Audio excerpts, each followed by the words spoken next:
Hi there. Do you know how a red-winged blackbird flies? In this video, I'm going to talk about the flight of the red-winged blackbird.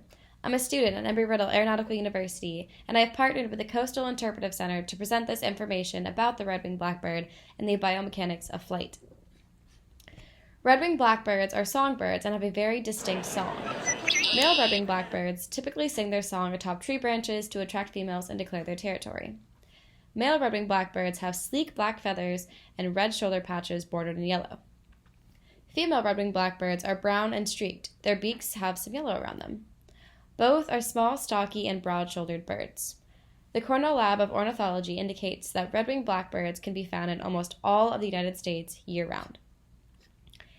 Did you know that a male red-winged blackbird can have up to 15 mated females and will fiercely protect his territory? This tiny bird will even go so far as to attack horses and people to defend his territory. The red-winged blackbird has a wingspan between 12 and 15 inches, and they weigh roughly between 1 and 3 ounces. But how does this all work? How does a red-winged blackbird fly? To understand this, I'm going to explain the forces of flight. As stated by NASA, the 4 forces of flight are weight, lift, thrust, and drag. Weight is the force caused by gravity, so how much a bird weighs. Lift is the force that keeps the bird in the air. Thrust is the force that propels the bird forward, so that would be the flapping of their wings. And drag is the force that acts opposite of their direction of motion, typically slowing them down, so that would be the wind, for example. Birds are naturally built to streamline, so drag is minimal, however, it's never non-existent. The All About Birds website states that red-winged blackbirds flap and glide. All flighted birds can flap, but not all flighted birds can glide. Flapping is what launches them into the air, and gliding is a technique they use to stay in the air without using as much energy flapping. When red-winged blackbirds start gliding, notice how they angle their wings and tail feathers into and away from the wind. This allows the air to glide over and under the wings, which will produce the lift that they need to stay in the air.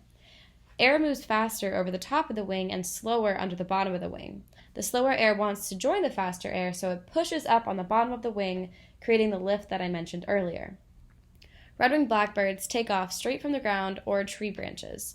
This type of flight, compared to that of a wandering albatross, for example, involves much more flapping and much more energy, while the albatross, once in the air, can soar for miles and miles and fly by what are called thermals, requiring less energy.